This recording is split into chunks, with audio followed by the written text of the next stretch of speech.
Afternoon and welcome in here to the Mix Afternoon Drive, driven by Mountain View Nissan of Cleveland.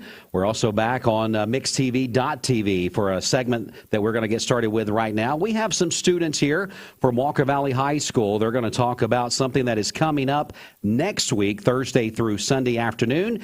We're also going to find out about a new theater program called Act One at Walker Valley High School. Some other interesting things from the students. So we're going to start off. I think they have pointed Mia as the very first person to speak. So, Mia, how are you doing? I'm doing good. You're doing good? All right. Well, it's glad to have you guys in. Can we just kind of go around the room real quick and let everybody just introduce themselves? So if y'all want to step up, we'll start with the lady behind you, and then then we'll go on down the line there. Just tell us your name and what grade you're in at Walker Valley. My name is Lillian Depew, and I am 11th grade. 11th grade. All right. Come on over to you there. My name is Sarah Allison Dukes, and I am also in 11th grade. 11th grade. And you, young lady? My name is Jessica Edgman, and I'm in 12th grade. 12th grade, a senior. My name is Jimbo Canada, and I'm in 11th grade. All right, Jimbo. My name's Carly Coleman, and I'm a senior this year. All right, so Jimbo, how do you get to hang out with all the girls all the time, man? you know the drill, right? Yeah. Well, let's come back over to Mia. Mia, first of all, kind of tell me, the new theater program is called Act One, is that right? Yes. Kind of walk me through what that means exactly. So that was a new name that we came up with over the summer. We basically just kind of wanted to rebrand the drama club sort of title at school because Act One covers not only drama club, but it also covers speech and debate. So those are kind of our main two focuses. And basically anything with the dramatical arts is kind of what Act One covers. And tell me about this performance that you guys are going to do. First of all, let's start off with the title. All right, so we are performing The Crucible, and that will be this Thursday, which is the 13th, and that will be the 13th through the 16th, our performance dates. Well, let's get somebody else to come up. Who wants to tell me about the performance? Who wants to be the next person to tell me a little bit about that? I will. Okay. All right, Jimbo, go ahead. So the 13th, 14th, and 15th, we are going on at 7, and doors will open at 6:30. And then the 16th, we're kind of doing an afternoon matinee. So we'll start at 2:30, and doors will open at 2. So tickets are $7 for adults, and then students with their Walker Valley IDs can get in for $5. So that's really awesome, a way for our students to come in. Tell me about the performance you guys are doing. What kind of walk us through what that is. So as Mia was saying, we are doing The Crucible, which is kind of a historical, fictional story about the Salem witch trials. But our play isn't really about witches. The witches in our play aren't the focus. What our play is about, it's about corruption in government, and it's about... Is it about now? Is that what you're trying to say? No, I'm just kidding. No. Just kidding. Just kidding. Just kidding, folks. But on top of corruption, it's about the mass hysteria that these girls face, and just how our social norms can affect us, and how they affected those people in early Salem. Okay, so this sounds pretty interesting here. So, new theater program, and this sounds like it's going to be a good. Is this the first one under this moniker, Act One? It is. So you kind of putting it out there, and you guys are going to do a fantastic job. You always do there, absolutely. So let's go ahead. We're going to start back with Mia again. I want to come back down the panel here, and I want you to tell me the part that you're doing, whether you're main stage or backstage or whatever you're doing. We know all those parts are very important, and tell us a bit about your involvement and what you're going to be doing. Well, I am the director of this play. The director, okay. Yeah, basically me and all the other drama club officers, Jess and Jimbo are actually two of those officers, but we kind of just help put kind of the blueprint down for all this, and then all our actors and backstage people kind of just follow that blueprint. And then they've all worked really hard on this, and I'm really proud of all of them, even especially the officers. But yeah, basically everybody in this just really comes together, and it's nice to just kind of watch that happen. Why this particular performance? What drew everybody in to say this is what we want to do? I think it's because it's definitely a theme that Walker rarely touches on when it comes to theatrical performance arts. Right. It definitely was a little, I wouldn't say controversial, but it was a very kind of touchy subject that we were worried wouldn't go over well, but everybody seems to be really positive about it in feedback. And honestly, I think we're going to do a really good job. Oh, that's good stuff. Let's get the young lady behind you once again. Step back up and tell us what you're going to be doing and what you think about what's going on so far. Pretty much, I'm just an actor, and I play Elizabeth Proctor. She's like, she had a baby, and her husband kind of had an affair with one of her servants that worked in her household, Abigail Williams. And Abigail Williams is kind of like, she starts all of this. Like, I got drama, you. I guess. So the drama queen, this is where it originates from, is from this individual, possibly. Pretty much, yeah. All She's right. the queen So of that. what do you like most about being a part of a group like this? Is this something you want to pursue as you go through more of high school into college and even after that, or is this something you just discovered that you like a little bit? It is definitely amazing to be a part of. Like, we all kind of, we spend so much time together. Yeah. Like, pretty much making a family together, you know. Cool. It's definitely something that I would like to pursue. It has inspired me to do a lot, you know, a lot of things that go on in your life. Like, you can kind of walk in there and step away from all of that and be a different person. Yeah. You know, you can step into another character, no matter what it is. It's a lot of fun. A lot of people tell me, too, when we're doing these interviews, even from the, we do the elementaries all the way up when they're doing different performances, they say, I didn't realize that I could do this in front of people. Yes. You know, I was one of those people that once I thought about it, I might have broke out in hives. But once I got out there and do it, I really enjoy it. It's Right. something that brings out something in me I didn't know I had. Right. And So it's, that's pretty cool. yeah, it's like, it's definitely like you have your like little moments of, oh my gosh, is this going to be okay? You know, Yeah. like, is it going to be good? And then, like, you know, you're nervous, but then you get out on stage and you can express yourself really with whatever you do. And it's just so much fun. And Cool. you feel relieved of all kinds of things. And then you see it and watch it, and it turns out amazing. Good stuff. Tell us your part and what you're doing with all of this. My part? Well, I'm also just an actor. I play Frances Nurse. I'm one of two girls who's actually playing a male character. Okay. How have you worked through that? I will admit, especially with how high-pitched my voice is, it's a lot of work, but the height gives a little bit of help, and it's really fun to try out a new character that normally you wouldn't get to do on a Sure. stage. Yeah, so you're very excited about all this coming to fruition next week and looking forward to it? Oh, yeah. Everyone's worked really hard on this. The officers, and no matter how small of a part people had, they've always worked really hard backstage, on stage, and I'm really excited to see all that come to fruition next week. Cool. A question for you, like I asked the last one. Is this something you want to pursue after high school, or is this just something that's kind of interesting to you now? I didn't realize I liked this so much until I started going to Walker Valley. Right. But now I'm considering that if I work really hard at it, I might make this part of a career. I want to stay in the fine arts. I'm not sure if this is specifically what I want to do, but I just really enjoy this, and I really love getting to know everyone, and I'm excited to see what else the future holds for us. That's awesome. Very, very well spoken. Let's get the next young lady up. Tell us about what you do and how you're liking it so far. So I'm the backstage manager of Act 1, and I'm also the secretary. So I keep So you get track- all the money, right? No, Oh, okay. but sadly I don't. But You can pay me if you want. No, just kidding. Just kidding. Go ahead. But I keep track of all the dates and all of the notes from all of our meetings. But as backstage manager, I really just try to piece together Mia's vision for what she wants in the play and what we hope we can turn out, like what our set is and how everything really works out, like all of our props. Okay, this is you and me talking right here. Who's the biggest diva? You really don't want to say, right? They're all pointing at the only guy in the room. That's great. I guess. No, but seriously, being behind the scenes, doing all of the stuff that makes this happen, is this something that you kind of see a career maybe going towards? You like all that responsibility?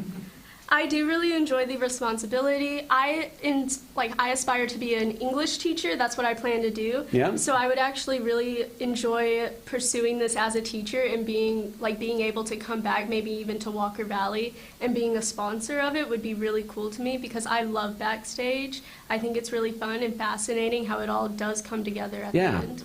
That's so cool. Again, everybody here, we're talking to the students from Walker Valley High School, new theater program called Act 1. They've got some productions coming up Thursday through Sunday of next week. They're here to tell you about that and introduce their characters to you. All right, it's up to you, buddy. So what you got? I kind of serve two roles for this production. Well, are not surprised. No, I'm just kidding. So first off, I'm our public relations representative. So I'm just kind of in charge of like marketing the production Right. to everybody. So, you know, getting us on the radio and putting up flyers and just making sure the community like knows what the play is about and when it's happening so they can come out and support us. But then for the Crucible specifically, I'm also an actor. So I'm playing Reverend Paris. So that is Abigail Williams' uncle, and he kind of serves almost as an antagonist in the story, which I'm not used to playing. So it's been a whole lot of fun. So it's got you outside of your comfort zone. Just a little. Just a little bit. So what have you learned about yourself through this process?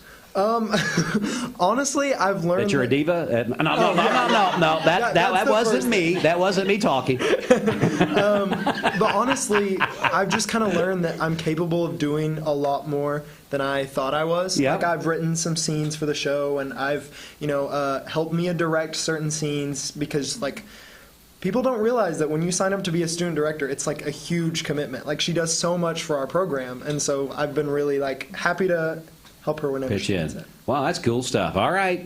We're saving the best for last. Oh, yeah. Well, tell me about it. Go ahead. So I'm playing Mary Warren, and she's the proctor's new servant, replacing Abigail Williams. And she's kind of an in-between character. She goes from like being an antagonist to a protagonist, and then an antagonist. She changes her mind a lot. Someone she's is just mixed like me. up, right? Yeah, she's real mixed up. And how does that fit with you? It works. Maybe not with being like an antagonist, but it works. Yeah, it works. All right. All right, well, let's come back over to Mia. Thanks, guys. We're cutting up. We're just having a good time, and it's fun stuff here. Tell us what we need to know. Again, give us all the details, and then we're going to talk about some new things going on with the program that we want to talk about as well. So go right ahead. Tell us the full gauntlet of information. Okay. Well, we do want to make sure that before you come see the show, you kind of know some, little warnings before you come. Warnings. It does deal with a lot of dark themes, Okay. especially implications of death and just some stuff that maybe not a lot of normal high school productions would portray. Definitely, Jimbo mentioned, some corrupt government, kind of vibes going on. Not to do a spoiler alert, but overall the play just doesn't end happy. Spoiler alert. But anyway, yeah, you're just trying to say make sure when you come in have an open mind. Yeah. That this is not the traditional Oklahoma type production Exactly. where everybody's singing and they're on the farm Right. and everybody loves everybody. It's a little bit different. It's Yeah. got the drama side to it, which is fine. I mean, I think everybody needs to be able to experience those, especially in theater and what you guys are putting out there. So I think it's good to be able to have that expression. So again, it's Thursday through Sunday, nighttime matinees. Give us those times again. Okay. So let's see. Thursday, doors open at I want to say 6:30 or 6:45. But the play starts at 7 from the 16th, from the 13th to the 15th, and then on the 16th. 16th is a matinee, and what times do we open on that? 2:30. 2:30. 2:30, okay. And I'm sure that there's going to be information out there on the Walker Valley website and other things that you can find. So if you want to go, make sure that you look it up, and you'll be able to do that. Now, who wants to tell me about this new program, the engineering, the digital engineering, theatrical? Who's the person to do that? Okay, it's you. Hi. So tell me about this. So I'm backstage manager, and this year we're trying to really incorporate STEAM, which includes science, technology, engineering, and arts and mathematics. So what we're doing is we do build a lot of our sets, so we're trying to incorporate people that are more interested in the engineering aspects of set design and incorporate them into our program because we want to be inclusive and have everybody involved and not just people who are interested in acting. Like Lily said before, we are a family, so we're trying to include everybody, Cool. not just one area. So if people want to find out more about what you're discussing there for students, I guess is it a year-round class for something like this, or is it just for semesters, or kind of tell me about that? There is a theater arts class that is occurring in first semester, and I think next year there might be a couple more classes, including a technical theater, which would include the engineering, lights, and sound aspects. Majority of this year, though, it is going to be just in our club. So the best person to talk to would definitely be Miss Wielfaert for that, because we're just doing it in our club this year. And there's not a class. So it's something that's going to continue to grow. Absolutely. Miss Wielfaert is over here. She's nodding her head. So we got confirmation of that. She's like, yeah, I'll grow it, I guess, if I got to. But really, this is really cool. I'm glad you guys come by. You know, we've been cutting up and having fun. That's what it's all about. It's expression, and you guys doing a good job out there. So we're always happy to have students from Walker Valley come in, tell us about what's going on. So the new theater program called Act One. Is there a website or something that we can go to that would give us more information? Walker Valley. Just the Walker Valley High School website, and it's going to have all the details about all these things there. So we hope that you will come out and be a part of this. All right, so here we go. Anybody got anything they want to say here in closing that we haven't mentioned yet? Just that we hope to see you guys there. Hope to see you guys there. Anything else? Stacey's going to come over. Go ahead. So I just wanted to reiterate, because the idea of the Crucible, it is part of our curriculum, and the juniors read it every year. And so something that we forgot to mention is that this year we're doing a collaborative effort with our GAP students, which is our German program, our German exchange program, that we also do in collaboration with Cleveland High School. So it's kind of a cross-county city endeavor, which is really, really awesome. But one of the things that we're going to be doing is on November the is it the second? November the 2nd. We've agreed it's the second. We've just decided it's the second. If it's not, it's been moved. No, just kidding. If it's not, Dr. Bell will talk. No, she's already approved this. But it's we have invited the German students who will be attending Cleveland High School to come for an in-school performance that will also be showing that to the German students who are attending Walker Valley at the time. And also at the same time that morning, it'll be an in-house school field trip for the students who actually are studying the Crucible this year. Tennessee State approved curriculum will be studying that. They will have a chance to come and see it played live. So that's another one of the reasons why we've done it. And you know, there have been some questions about, oh, it's darker. We usually do fun plays and things like that. But the kids were really excited. And one of the reasons why they were so incredibly kind of inspired to do it is because they did study it last year. Right. Mia is a senior, and she studied it last year. And that was one of the reasons why we wanted to do it, to actually show it to our community. Right. See it, make it come alive out of the pages. Absolutely. Yeah, so good stuff there. That's the beauty of theater, is making those characters come alive. Absolutely. Again, that's is going to be at Walker Valley. We're talking to them about next Thursday through Sunday. Go to Walker Valley's website to find out about tickets and times and shows and things like that. Guys, it was great to have you, and so much appreciated that you guys took your time to come down and be a part of the show this afternoon. We'll take a quick break. We'll come back in just a moment. Going to check on traffic up around the Lauderdale Memorial Highway area, up around Walker Valley in just a minute. Stay with us on Mix 104.1.